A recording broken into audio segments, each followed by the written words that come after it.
Abu Dhabi. Hello and welcome to Dungeon Crawler Video. This episode we're going to talk about the pretty good Stephen King adaptation known as Christine.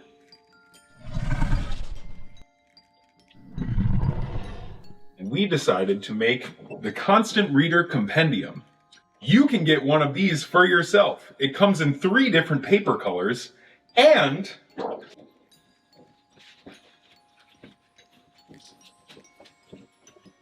there's a t-shirt. All hail the king. I love this cover. This cover is so simple and gorgeous. The art is perfect. It's great. Okay. I've never read the back of this tape. I haven't either. She was born in Detroit on an automobile assembly line, but she is no ordinary automobile. Deep within her chassis lives an unholy presence. She is Christine. That's what it says. I've never read it either, so it's just like so horny. Deep within her chassis. Her chassis.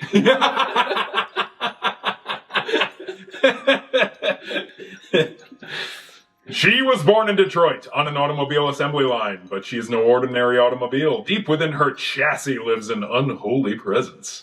She is Christine, a red and white 1958 Plymouth Fury, whose unique standard equipment includes an evil, indestructible vengeance that will destroy anyone in her way.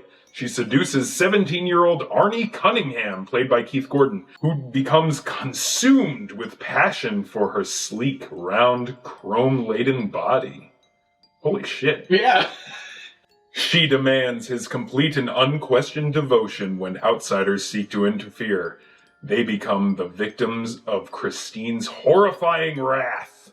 John Carpenter brings Stephen King's best-selling novel to life in this chilling thriller. What was it? He becomes consumed with passion for her sleek, rounded, chrome-laden body. That was it. Whoa. Yeah. Like, I did in my notes at one point write, do you think he cranks his hog in this thing? You think he fucks the tailpipe? The title card is just so cool. The engine rumbling the entire time, the way the logo shows up. The intro was shot on Fuji film while the rest of the movie was shot on Kodak to make the intro look more like aged. The way that the engine shuts off and then Bad to the Bone starts playing. The best use of Bad to the Bone since George Thorogood wrote it. Also, honestly. The first movie to use it. First of all, brand new car, and dude's like, let me get inside here and smoke a cigar. Yeah. Right away. The hood falling down on that guy's hand is, like, interesting enough, because it's like, what did that guy do? He's putting you together. Like, why are you mad at him? He was just touching her. She was like, I don't like it. Yeah. Yeah. And the other guy got in there and disrespected her. Yeah, he ashed on her seats. Yeah. There was a moment where I was like, is she racist? In the book, it's different. Christine isn't evil right off the rip, which I think is like a classic John Carpenter thing. I mean, much like Michael Myers. Like, the reason why he was mad at Rob Zombie's Halloween is because he, like, humanized Michael Myers. But also everyone made it so Jamie Lee Curtis is related to Michael Myers when, like, that's not the... Michael Myers is just supposed to be born evil. Yeah. And so John Carpenter was like, you know what else can be born evil? A car. A car. You know what else I was wondering?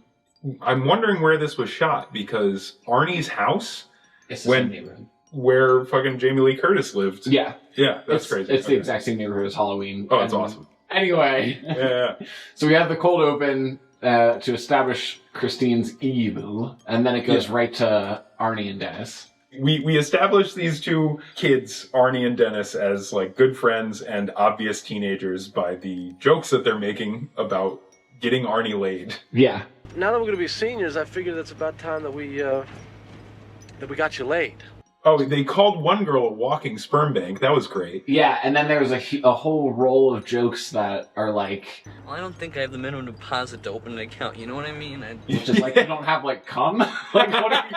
And then Dennis is like... You carry your life savings between your legs. And then Arnie's like, I'm just going to jerk off. And then they stop talking. So yeah, they get into the school. They're just doing, like, everything they can to make him appear as the insufferable nerd. This other weasel-faced dude shows up, and he's talking about the new girl who...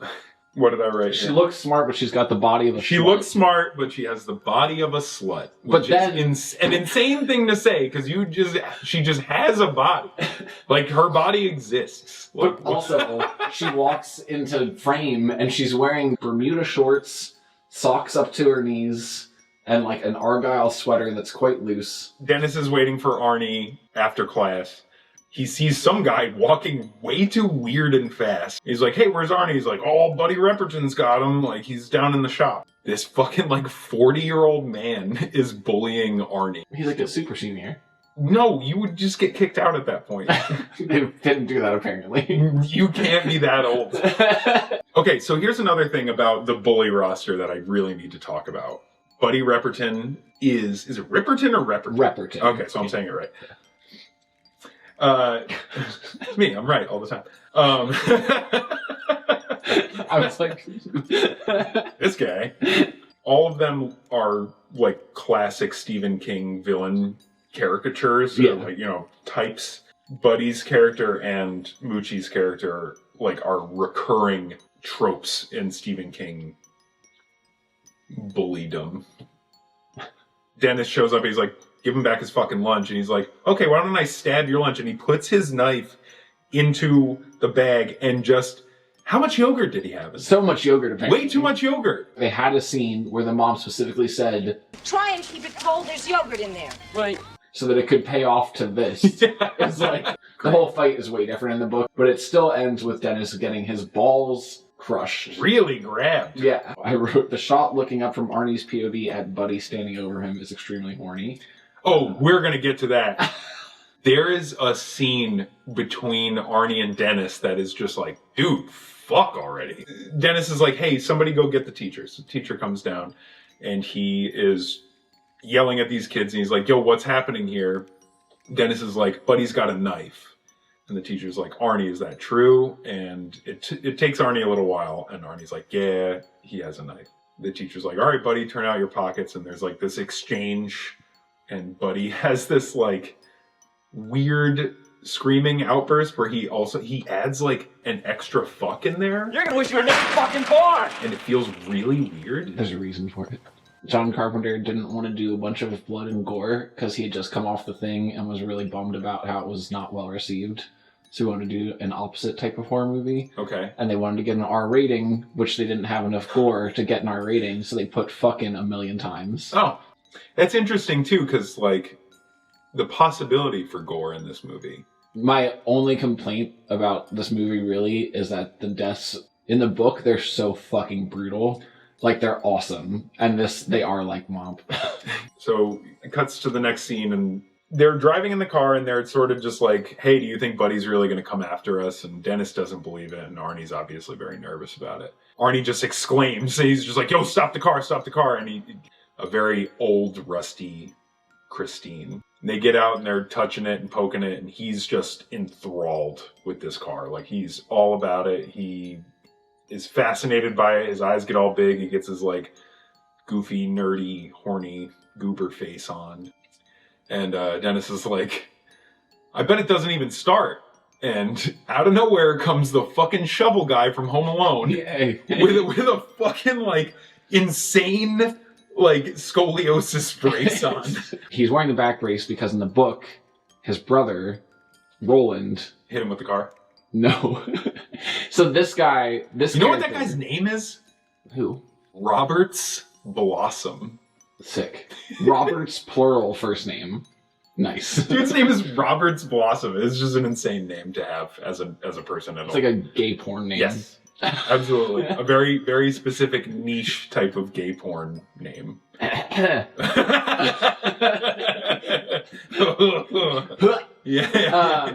In the book, Christine is possessed by the brother's like ghost, yeah. And that's what makes everything evil and whatever. But they totally got rid of Roland, except for George, who's playing his brother here, being like, my brother died, whatever, you know.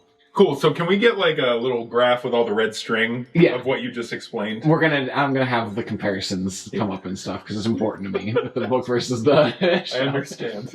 Anyway, he has the back brace on because that was a main character point for Roland in the book. Arnie asks like, how much are you selling? And he says $300, which I don't know how much that is in 1978 or $9.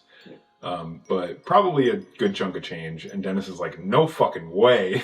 They're talking about the car. He's like, she had the smell of a brand new car. That's just about the finest smell in the world. Except maybe pussy. Except maybe for pussy. Just every line that this guy has, he's like spitting it out. You ever owned a car before? Like he's really like delivering the line. You know what I mean? Like not a single line that he says is subtle. He's really just like, except maybe pussy. He does it with a specific cadence where he's like, this car gets you places. Yeah. You're like, all right. Like, there's a lot of lines that he has about his brother, and he just says like kind of insane shit a bunch of times. And Arnie, it just doesn't faze Arnie at all. And Dennis is like, what the hell is happening? And Arnie is just willing to give him a check for whatever this dude's asking for, like right away. And he does. Dennis like kind of goes off to the side and is like, hey man, like, could you cut this dude a deal? Could we like come back tomorrow or something? Like give him the night to think about it. He's like, no, I'm selling this place. I'm going to go buy a condo. I'm like, dude, you don't have money for shit. He literally looks like he's in the Dust Bowl. Yeah, that's it. We should do a shitter counter for this one. Shitter. There's definitely going to be a shitter counter. So he takes it home and now you're like in the house with Arnie's parents, and Dennis is there like witnessing this like fight between all of them. Arnie's like talking back, and obviously his parents aren't used to that at all. And so he says he's going to go stash the car at Darnell's, and he needs Dennis to bring him to Darnell's, which we don't really know what Darnell's is until he pulls up to this like insane junkyard body shop. They honk Dennis's horn because Christine's horn doesn't work. The garage door opens. It's very late, and this guy comes walking over, and guess who it is? Lundy. Mr. Lundy from Mrs. Doubtfire. So he comes up, and he lays out all these rules, and he's kind of being a dick to these kids, but also, like, I don't know, I get it. He says that Arnie can keep it here. I don't think there was ever, like, a price established. In the book, it was $20 a week. That's a lot in 1978. Yeah, which is, like, they keep being, like, that's so much money to store it here, but it's, like, showing how dedicated he is to the car. Dennis brings Arnie home, and there's a scene where they're sitting in the car together, and every line is like the beginning of a gay porn. Like it's just like, maybe it's just that for the first time in my life I found something that's uglier than me. Dennis is like, you're not ugly. You're not ugly, Arnie. He's like maybe queer but not ugly. Yeah. Queer maybe, but not ugly. Fuck you. It's very like, okay guys, just kiss. Yeah. Like, come on. Like. Also, I wrote down Darnellisms because he says, oh yeah, he's got a bunch. Yeah, son of a bitch was so mean you could have poured boiling water down his throat and he would have pissed ice cubes. Yep. Son of a bitch was so mean you could have poured boiling water down his throat, he would have pissed ice cubes. Well, okay, but that scene in particular, he's talking with Dennis, I think? Yeah, he's talking with Dennis. Yeah. And he says, I knew a guy who had a car just like that, and he killed himself inside of it. Yeah. Christine communicates with songs, specifically songs that were out when Christine was made. So they're all like old 50s and like maybe early 60s tunes, but pretty much just all 50s.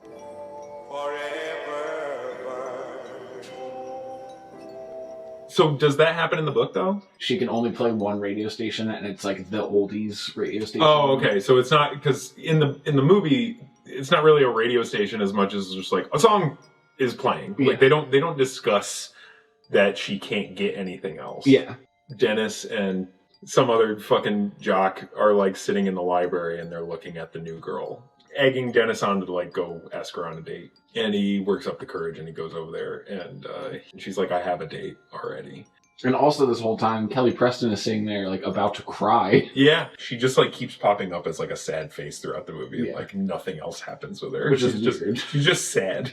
So then we get to Arnie in the body shop, and Darnell and some guy who I believe his name is Pepper, which is awesome. They're sort of just discussing what a piece of shit the car is, but what great work ethic the kid has towards the car. They point out that he is doing things in a very haphazard manner. Got fucking brand new windshield wipers for a busted windshield. Darnell comes over to Arnie. He's like, hey, like, you've been working really hard. Why don't we cut a deal?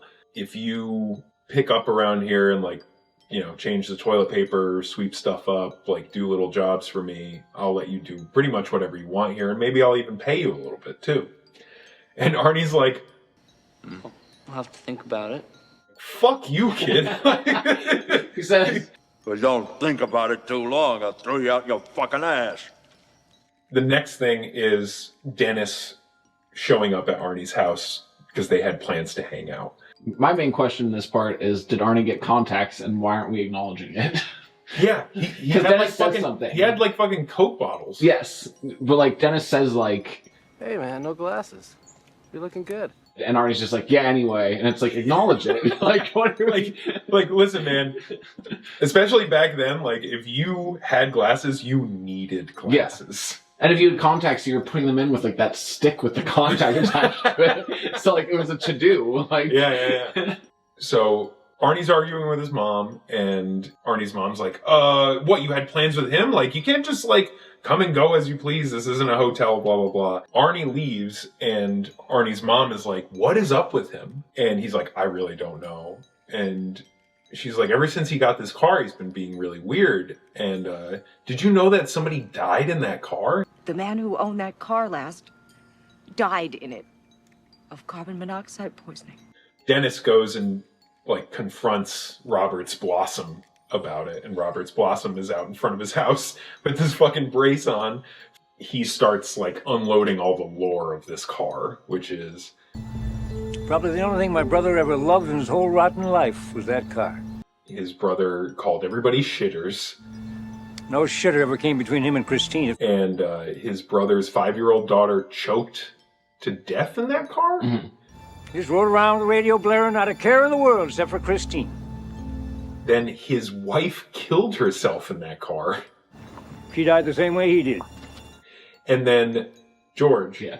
made his brother Roland get rid of the car out of decency because both his child and his wife died in the fucking car. And then I made him get rid of it. For decency, you know? And so he does, and 3 weeks later the car just shows back up. And he just doesn't say anything about it, but he just like he gives him this insane look that's so funny. He's like, you know what that means? It's Yeah, like, yeah. No, I don't. He like does something where he's like saying it, and then he's like, show back up 3 weeks later. Of course, the car came back 3 weeks later. Yeah, you know it's true. Yeah, I know. Like he said something so weird. Like the dude is like so gaunt that you think that it's actually a ghost telling this story the entire time. He's just like very. It does seem like it's going to do a Star Wars, like, suddenly turns into a hologram. That's just like, just fade fuck, away. kids. Like, Death to the shitters of the world. Dennis sneaks in and it goes to Darnell's at night. Yeah. Is poking around, and little Richard starts playing. But he is able to see that the odometer is now going down. So the more work that gets put into this car, the less miles go on it. It's kind of giving you the idea that it's like really just kind of sucking the life out of Arnie, and it's going into the car. Yeah, then we're at the football game, and the bully roster notices Arnie. Cunningham. Is that Cunningham's car? Cunningham, yeah, that's good. Yeah. I would have said that in Yeah. high school. Totally. Yeah. Probably would have gotten beaten up for it, but Well, don't put that in. So Arnie shows up, and he's got Lee, the new girl, with the body of a slut on the front of his car. And they're watching. when you phrase that, it sounds like he's just got her like strapped to the front when he rolls up. No, they're sitting there. He's probably fantasized that. Yeah. And the bullies are like, holy shit, look at that fucking car. Like, I know where he keeps it. now we know what to do. Because they've been thinking about how to get back at Arnie. Dennis gets thrown a pass, and he's running towards the end zone, and he just can't take his eyes off the fact that Arnie is dressed differently, has a gorgeous car, and a gorgeous girl. And they're kissing very oddly. Yeah. So he's going out for a pass, and dude gets creamed. But even then, like, he gets, like, fucked up, and, like, Arnie is like, huh. Yeah, I don't know where I am because, again, my notes suck. So I literally wrote, Short Kings Unite, Gilder's Goofed Up, Ouch, Shitters underlined, and then I just wrote, the freaking fuck? And then I wrote, Cock Through Corduroy. We go... Dennis Are you going to tell me what my notes meant? Yeah. Oh, Dennis that's awesome. gets decimated in a football game. Is that what ouch is? Yeah. Okay. And then they're like, bring the stretcher, and everyone's like, gasp, and Kelly Preston is like, and then we go to the hospital, and Dennis has like a leg cast on and a neck brace and his like stomach wrapped up because he broke some ribs. 1 centimeter more and I would have been paralyzed from the waist down. He wakes up to like Arnie coming in. 5,000 dirty limericks. But then he starts talking weird. Has it ever occurred to you that part of being a parent is trying to kill your kids? After he visits Dennis there, he goes to the drive-in. And it's raining at the drive-in. Absolutely pouring. Which is also weird. So yeah, they're in the car watching the movie and they're making out and stuff, and Lee's just like, I can't. I'm sorry, Arnie, I can't. I'm sorry. And she fucking bails through the rain over to the hot dog stand or whatever. And he chases after her, but he's like, ugh, fucking women, right? And he runs over there and he's like, what's going on? She's like, I don't like this car. Because I hate that car. I mean, you care more about that car than you care about me. And he's like, what's wrong with Christine? Like, he's talking about it weird. He says a line that's like, seems like everybody hates my car now. It seems like nobody likes my car these days. The actor does a really good job because you're like, oh my god, I feel kind of bad for him. Yeah. Because he sounds really sad. Yeah, well, again, like, if he wasn't being such a dickhead to, like, everybody throughout the movie, there is, like, a certain point where you're supposed to sort of feel like, oh, this nerd finally found something that, like, he's good at and can excel at and, like, spend his time doing, and he's, like, passionate about it, and it's doing good things for him, like, it's giving him confidence and stuff. So to have somebody be like, I hate that car, is like, oh, well, that car is, like, in his mind, the best thing that ever happened to him, because his life changed, in his mind, for the better. Lee's like, okay, let's go back to the car. Yeah, he gets her, he coaxes her back into the car, and she's still, like, feeling weird about it. And so she slaps it. She slaps the seat. He's like, don't fucking do that. So she decides to start eating a burger that's been sitting on the dashboard. And when that happens, the windshield wipers stop moving. And, like, they're stuck in a position, so they're broken. And he's like, oh, fuck, oh, no! And he jumps out of the car. The doors lock. And she starts choking on her burger. And I've written this a couple times in my notes, but, like, there are multiple occasions throughout this movie where that car is lit so well. This is the first scene where something, like, really, really, like, magical happens. Where she's choking, the rain's pouring down, and there's just light just coming out of every bit of the car. And from the inside and the outside, it just looks amazing. Arnie's like, oh shit, what the fuck is happening? He's trying to open the door, but Christine has locked the doors.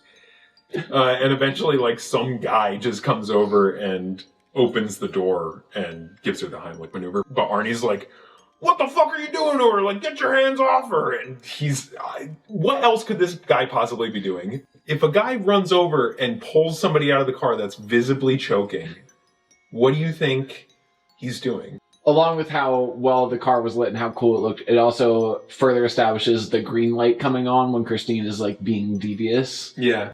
Is also, like, a thing that is used in Maximum Overdrive. So Arnie takes Lee home. He's like, hey, I'm really sorry. She's like, dude, fuck you. Like, you didn't even, like, try to help me, and then you yelled at a guy that was trying to save me. She, like, throws her bag and, like, drops a bunch of shit. And she's, like, picking the stuff up, and he's like, I think you're sexually frustrated. I think you're just sexually frustrated. It's an insane thing to do after you get in a fight with your girlfriend at all, but also after your girlfriend almost died in your car. After you also had, like, a negative sexual experience, frankly. Yeah. To then, like, be like, you know what? You just need to fuck. And she is rightfully like, fuck off. Yeah, it's like, Jesus Christ, dude. And so, like, at that point, her parents, like, turn the porch lights on, and he's like, I'm out of here. And then Christine won't start. Like, the car won't start, and he's stuck in the driveway, and he has to, like, sweet talk her into starting. That's where you kind of see, like, oh, he knows that he cares more about that car than anybody. Yeah. And he just won't admit it. He doesn't want anybody to know about this, like, thing that he has going on with this car because no one would understand. Then he pulls the car back into Darnell's. The boys come in, and each one of them does, like, a Scooby-Doo skid. And they start smashing up his fucking car. Which, there's another one of my, like, favorite shots in the entire movie where it's, like, a wide shot of all of them around Christine and Buddy's just standing on top with a sledgehammer. Yeah. And it just looks really fucking cool. It's a great shot, and, like, they're all, like, waiting for Buddy to take the first swing. There is one point, though, where somebody, like, takes a knife out and just, like... No, but not stabbing, like, the seats. It's just stabbing the car. Yeah. Like, it's like, what are you doing? They were really told to destroy the car. Okay. And then they all, like, realized they had to try really hard. And then we're just doing... They were like, what? I've never done this before. Like, we're just doing shit, and some of them got really hurt. Yeah. By, like, the glass and metal. Like, yeah, I bet. Yeah. And they really destroy this car, and, like, the way it's destroyed even is, like, cool. They leave, and then Lee and Arnie come in. Right, so Arnie is trying to make it up to Lee, and so he's not going to bring her back into the car, but he left his wallet in the car, so he has to go back to Darnell's and get his wallet. So he's like, hey, do you want to come in with me? And she's like, yeah, I guess, fine. He goes in there, and he sees his car, but he's really, really good in this scene of, like, playing a person that, like, is so devastated they don't know what to do. And she comes over to be like, are you okay? And he completely snaps on her and just screams at her. Does he call her a shitter? He does. He calls her a shitter. Don't touch me, shitter! Yeah, and she's like, oh my god, all right, bye. Like, and she just bails.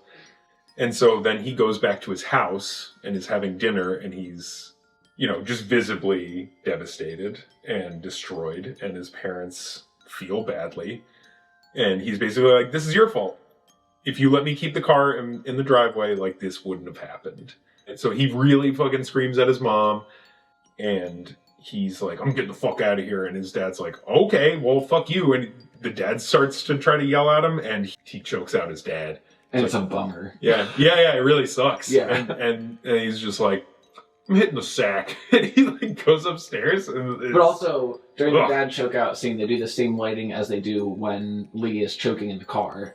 The light gets, like, blazing bright. Oh, yeah. And it's like, this is, like, possessed anger. Next, he's back at the repair shop, and he's just like, I don't even know where to start, but I'm gonna fucking do it. He touches it somehow, and something fixes itself in the car. And he notices it, and he's like, oh shit. And he backs up, and he stands far away from the car, and he's like, okay, show me. And the scene happens, the best known scene in the movie, because it's really, really cool practical effects. It's well lit, it's well shot, and it is just fascinating to look at. I assume most of it was reverse footage. So they made, like, a whole, like, panels and, like, front end of the car out of, like, heat molded plastic stuff, so that it could easily be, like, sucked or whatever with hydraulic things. But then it looks cool as shit in reverse. When he does that walk back to, like, look at Christine reassemble herself, and he walks into just a single spotlight, and then he says it, and it's just such a well shot. So well done. So, car's back. The next thing that you see is Moochie getting out of a truck. So I think he's, like, hitching. He was hitchhiking, He's hitching. Christine's there, and Christine starts up.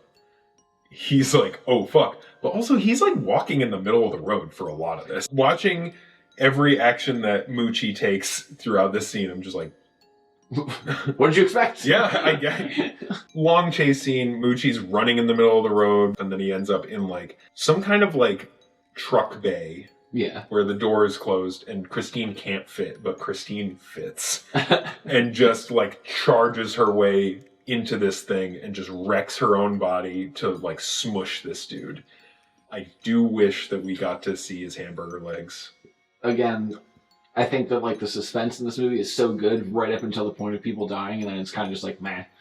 What comes very soon after is Harry Dean Stanton talking to him and describing... The kid was cut in half, Arnie. They had to scrape his legs up with a shovel. Honestly, if you showed that, just the aftermath of, like, a couple dudes, like, shoveling up, like, human remains. But you wouldn't even have to show the remains. You could just show a guy at the road shoveling. Yeah, and it would have been gruesome as fuck and, like, enough.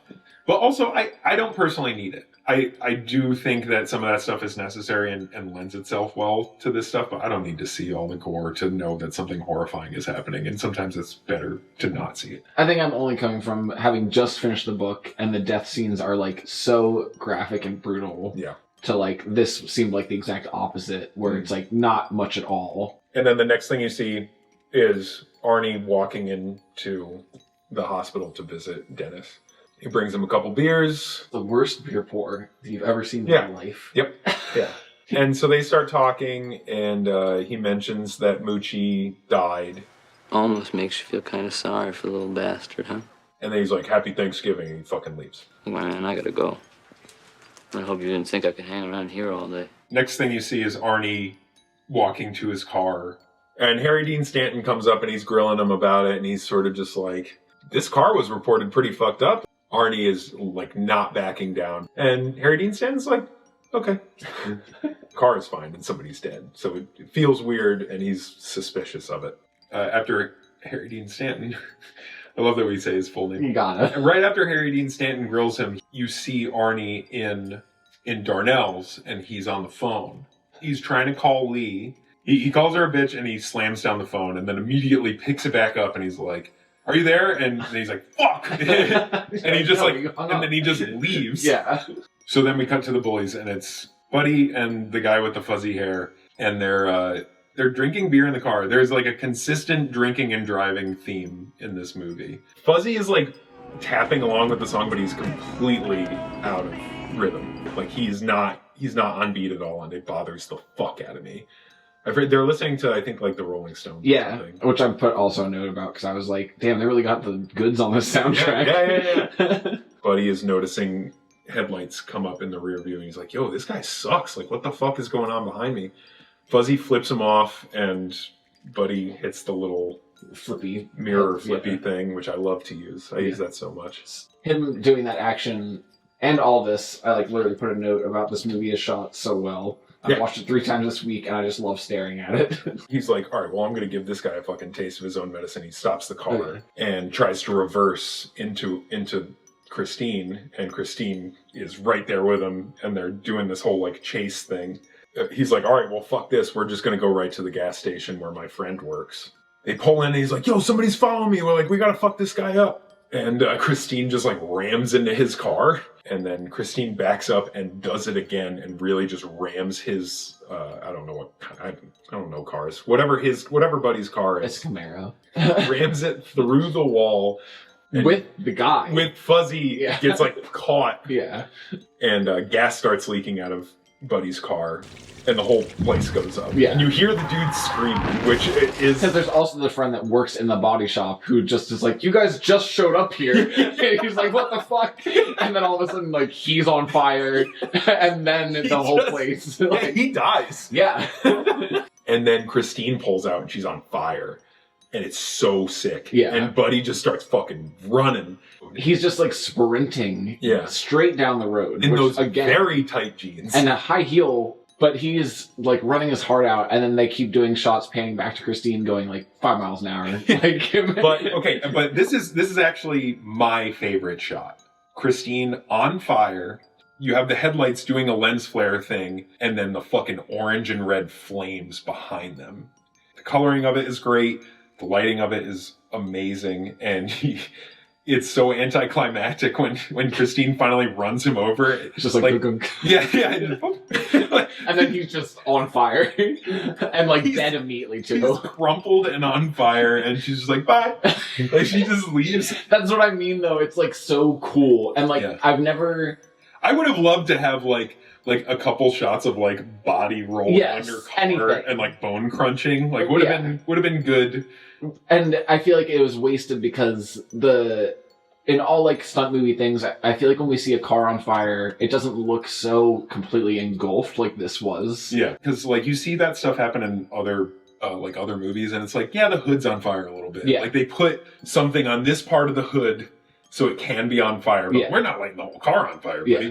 This one, he's like, this car absolutely needs it. Also, the car scene is really cool because there was a stunt driver in the car. So, like, the stunt guy was like, yeah, I was just hoping that the car didn't blow up because there's still gas in that car and it was on fire. And also they blacked the windows out at night. So like all the shots where it's like Christine at night with the windows blacked out, the stunt guys in the car were like, man, like, because they also had a special oxygen tank in there that had not a ton of oxygen because too much would be too flammable in case, but there's no oxygen in the car because the flames were sucking it all out. So like that whole scene is like really cool just from like... We're going to have to get like a sidebar of you just talking about Sorry, I'm very excited. No, it's great. No, it's awesome. Next thing that happens is like the car pulls in to Darnell's and it's all like, you know, crispy marshmallow. And Darnell calls somebody and he's like, hey. This is Will. Listen, Cunningham get there?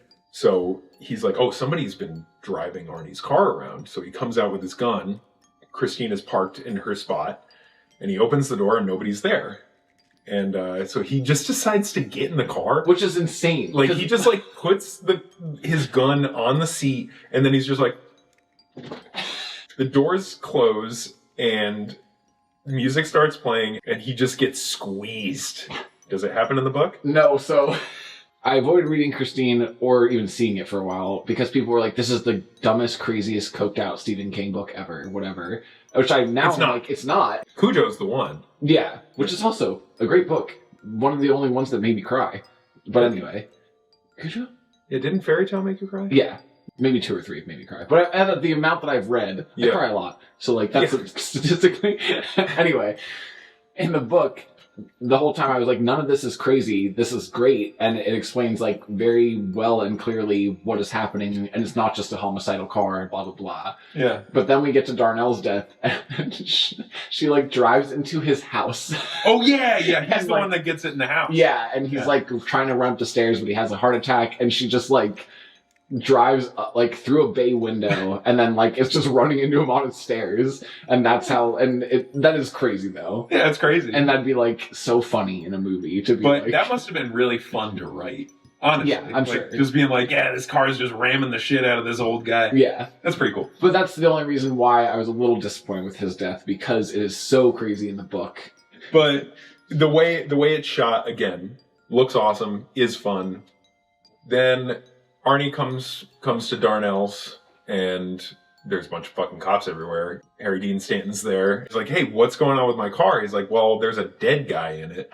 Harry Dean Stanton is like, where were you last night? And it appears that Arnie was nowhere near the car when Darnell died. Also, Buddy Repperton and 2 other people are dead, and like a building burned down.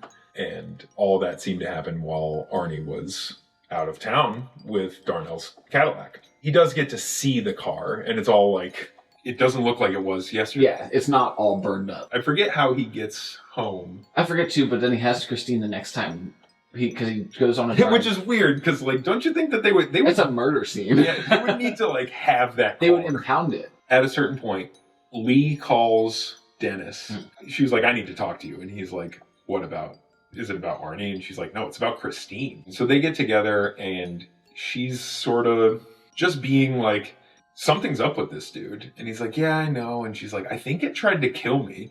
I think I was supposed to be next or something. Come on, man. They get real touchy, like, right away. Like, it's very touchy. There's a lot cut out where they have... I don't care. They have a romance. Wait, in the movie or in the book? Both. There were scenes shot for the movie that, like, showed that more, but they got cut. Alright. So, like, it seems weird because there's, like, this, and then, like, later she's, like, sitting on his lap in the fucking caterpillar. From this point on, they're just way too touchy with each other to me. Like, I'm just like, huh. Like, all of a sudden, with no explanation. She calls you out of the blue, and now you're just, like, getting real close to your insane friend's girlfriend. Next thing you see is Arnie pulling up to Dennis's place for New Year's. Dennis is getting in the car with Arnie, and Arnie's, like, visibly fucked up. And they're driving, and... This is a let's motivate part. Let's motivate. Let's motivate. And also, Arnie calls Dennis good boy. Sorry, Christine. Good boy. I'm like, ugh. Yeah. So they're driving and they're talking, and he's just sort of like pontificating on the fact that like he feels so empowered by being in love. Let me tell you a little something about love, Dennis. It has voracious appetite. And all this stuff, and he's like, wow, I didn't know you felt that way about Lee. And Arnie's like, oh no, I'm talking about Christine, man. And then he does his death to the shitters of the world toast. Yeah.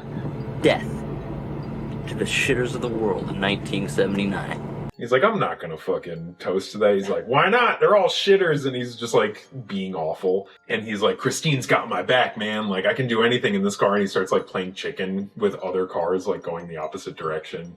Dennis is like visibly upset. But also, he is not upset to the degree that someone should be upset in this scenario, where your friend is drunk driving and playing chicken with people coming on the wrong side of the road. Yeah. He just kind of is like, come on, man. He's doing 100 miles an hour talking about how he's in love with his car. Yeah. I wrote, shitters counter going off the rails right now. And Who are the shitters? I said, Arnie, don't say pussy, I hate that. Yeah. Did he say it? Yeah. Oh, yeah. There is nothing finer than being behind the wheel of your own car. Except maybe for pussy. He says pussy, and then he gets the most disgusting look on his fucking face. After that, Dennis and Lee devise this plan, and he carves, like, Darnell's tonight into Christine. Yeah. There's a lot of issues with this. One of them being, like, Darnell's isn't still shut down as a crime scene. Christine isn't shut down as a crime scene. Like, that's between Darnell's death, which is still an open investigation along with the other 4 deaths, and arson, and, like, all the other fucking things. All open investigation. Yeah. And you can just waltz into fucking Darnell's. It is closed in the book, so maybe it is closed and he's just raiding Darnell's, so like we'll both break in. Yeah. Like, They do break in. But okay, so here's the other thing. I know how to operate a front loader. Where the fuck does this guy learn how to operate that thing? Because in the book they work summer jobs on construction. Okay. The fact that it's never explained in the movie that dude can just operate a fucking front loader real easy is insane to me. Yeah. They set a trap. They're using Lee as bait because obviously Christine hates Lee. Yeah. At this point, Arnie hates fucking everybody. And so their powers combined to turn into the worst fucking thing ever. And Arnie's just behind the wheel, like, looking like complete shit. It's like all green light now. Christine has just sucked all the goodness out of him. And he's just like a fucking, like, evil little shell of a man. Before Christine even, like, comes after them, she, like, comes out from behind a stack of boxes as if she was hiding. Yeah. There's like this whole back and forth of the car trying to get at Lee and them trying to crush the car. And eventually Christine just like goes through the wall into Darnell's office. And Arnie flies out the front. Christine's there idling. Lee is like looking like, holy shit, what just happened? And he goes, yeah. Arnie just like, whee! Like jumps up and hugs her. He gets a giant piece of glass in him and he pulls it out. But the sound is awful. And then, so his last like dying breath is used to like stroke Christine's cussy. It's just like, yeah. The little Plymouth symbol. Yeah. She starts playing a song as like a weird dedication to him that I'll always love you, and then starts going fucking crazy trying to get the front loader and trying to kill Lee. Dennis uses the front loader to trap Christine and then also like plant forks behind him and just run Christine over. It's a little long in my opinion. Like, there's like 3 back and forths of Christine getting destroyed and rebuilding really quick. Oh right, yeah. She keeps trying to like regenerate herself, which is cool, but it's still a little long. And then next thing you see is Christine, like as a cube, drops in front of Harry Dean Stanton, Dennis, and Lee. You get tricked into thinking that maybe like the car is like still trying to regenerate with like a song, and it's just like some guy walking with a boombox. And she says, I hate rock and roll. God, I hate rock and roll. And then the movie ends. And then Bad to the Bone Place. And then Bad to the Bone Place. Out of 5, I'm going to give this 4. Hell yeah. 4 bones. This is a great movie. It's so much fun to watch. Like, there's very few things that detract from it, in my opinion. There are things that, you know, if I had my druthers, I'd probably like XYZ more, but that doesn't make it any less of a good movie. Overall, wonderful movie. It's one of the best Stephen King adaptations ever, I think. There's a long list. This whole side is TV and movie. And this is pretty high up on my list of those things. This is in like top 5 at least. Yeah.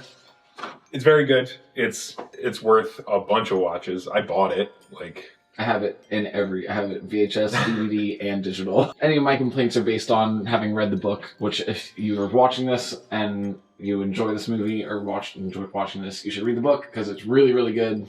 Anyway. Great movie. Watch it. See you next time. Beep, beep. All right, good. Like that? Yeah.